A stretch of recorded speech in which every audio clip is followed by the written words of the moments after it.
Realty vient de sortir une première version du white paper de son token de gouvernance pour la DAO, le tant attendu token REG. La description des tokenomics est disponible sur Twitter, sur la page de Realty, et ça a été publié le 21 avril. Le texte est assez complet et c'est assez gratiné, ça m'a pris pas mal de temps pour le lire, déchiffrer et digérer tout ça. Mais je vais essayer de vous faire la synthèse la plus compréhensible possible dans cette vidéo, alors restez bien avec moi. La première particularité du projet, c'est que l'éligibilité pour l'accès au airdrop des tokens va se faire sous une structure de NFT. L'idée en fait de airdrop progressivement une supply de 500 millions de tokens REG, et ces 500 millions de tokens REG seront du coup airdroppés progressivement sur 5 ans. Et en fait ce airdrop va se faire via différentes périodes en fait, qu'on appelle des époques, sur des durées d'environ 3 mois chacune, à des détenteurs de justement ces fameux 3 types de NFT. Ces NFT auront accès à 85,5% des tokens airdroppés et le reste va être du coup envoyé à la team qui aura 10% des tokens et dans le marketing qui auront 3,5% des tokens. A noter que les 10% ne seront notamment pas envoyés à la team tout de suite parce qu'en fait ils veulent garder de la poudre à canon pour attirer de nouveaux talents et du coup agrandir l'équipe, donc ils ne vont pas airdropper les 10% des 500 millions de tokens en une seule fois, ça va se faire progressivement aussi. Et à savoir qu'il y aura aussi une période de lock-up de 1 an pendant laquelle les membres de la team qui auront le airdrop ne pourront pas vendre leurs tokens. Et pour les 3,5% qui vont dans le marketing, en fait, ça va servir tout simplement à lister les règles sur les exchanges centralisés, donc les Binance on imagine, et aussi pour faire des partenariats avec des créateurs de contenu. Ces 3 NFT comme vous voyez ici, c'est le NFT Citizen, le NFT Activity et le NFT Collector.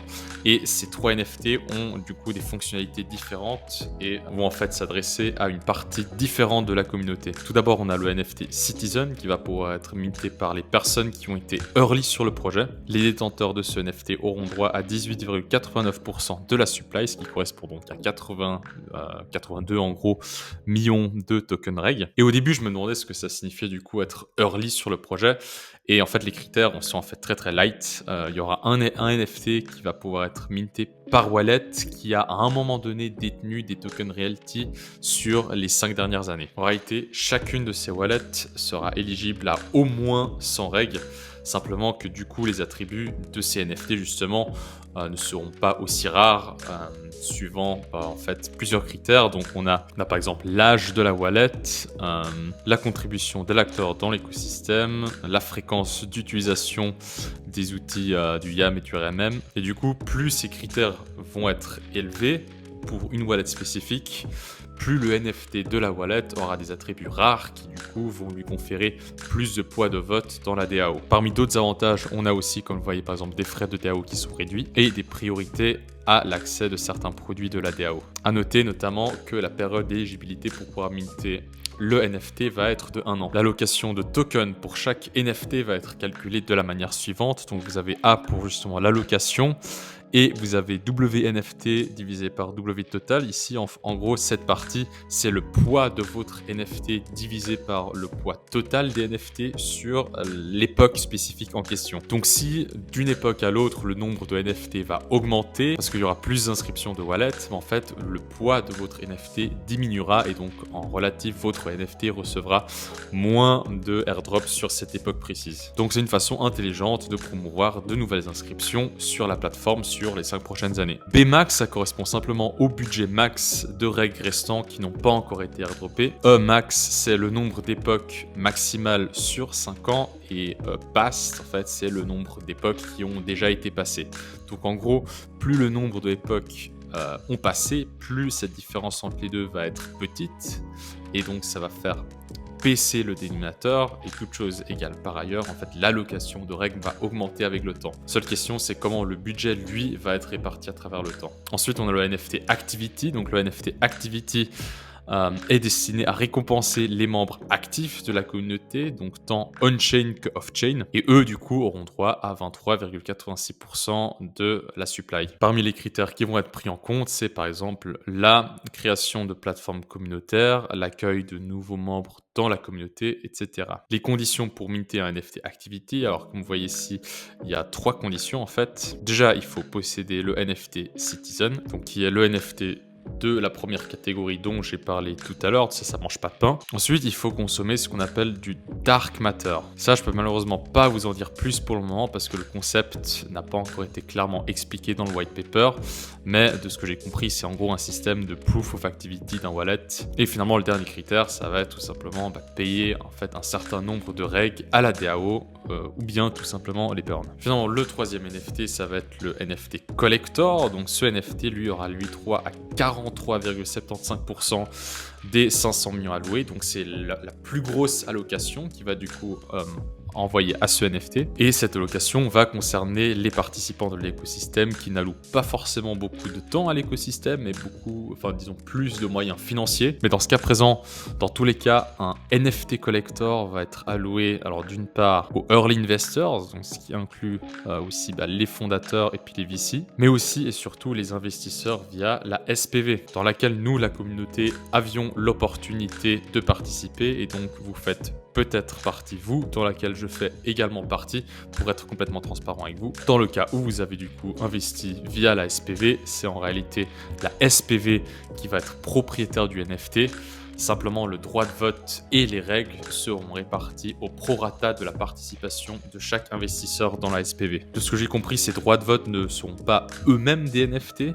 Donc, les droits de vote que vous avez chacun sur le NFT de la SPV ne pourra pas être échangé. Mais en fait, c'est la communauté entière qui décidera des décisions par rapport à ce NFT en question, s'ils veulent le vendre ou le garder, et puis aussi ils vont voter sur que faire des règles rattachées à ce NFT. Donc ça, c'était concernant les trois types de NFT. On a encore une dernière allocation significative côté écosystème, donc qui va être à la trésorerie de la DAO, donc 11,93%, du 12% en gros, qui vont servir à la création de synergies dans l'écosystème et trouver des nouvelles stratégies et des cas d'usage pour les tokenomics de reg. L'airdrop Genesis notamment, donc le premier airdrop, viendra de cette trésorerie de 52 millions de reg. Donc ces tokens qui pourront être librement échangés, il n'y a pas de période de lock-up de cette allocation de tokens. Ils disent que l'un des usages de cette trésorerie, ce serait la provision de liquidités dans des échangeurs décentralisés, des DEX,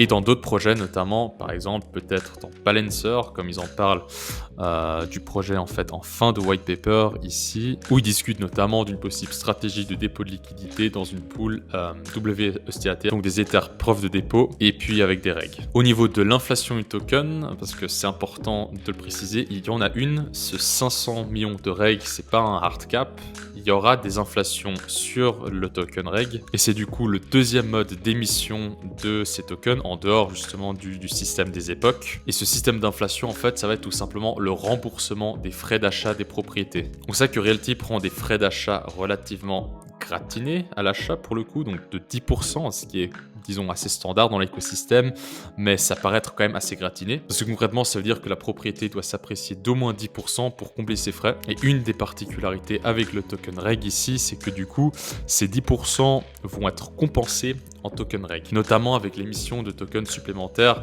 qui ne font donc pas partie de ces 500 millions initiales, et ça c'est très important du coup de le préciser. Donc il y a une inflation du token, mais du coup c'est à ce jour le seul mécanisme qui permet d'augmenter la supply du reg, donc c'est pas non plus dommageable à mon sens pour les tokenomics du token. D'autant plus que ça sert en fait à couvrir les frais payés sur les propriétés émises. Donc ici, il n'y a de nouvelles émissions de tokens que dans le cas où on a une nouvelle propriété qui est émise en fait. Et donc, dans le cas où il y a une augmentation de l'activité sur la plateforme, donc en fait, c'est une croissance monétaire qui dans ce cas-là en fait est assez organique, disons. Pour finir, il y a évidemment aussi un mécanisme de conversion du token Soon, donc le token de gouvernance temporaire de Realty, en reg. Pour rappel, le Soon a une valeur fixe de 1$ et l'utilité de ce premier airdrop Genesis va être notamment de déterminer une valeur initiale du token reg, et c'est cette valeur du coup qui va servir de base de conversion du token Soon au token reg. Sur ce schéma ici, vous avez un résumé compact de ces tokenomics et surtout du fonctionnement du système des NFT et avec les différents critères. Donc c'est un schéma ici qui est très bien, très complet, que vous pourrez retrouver sur Twitter.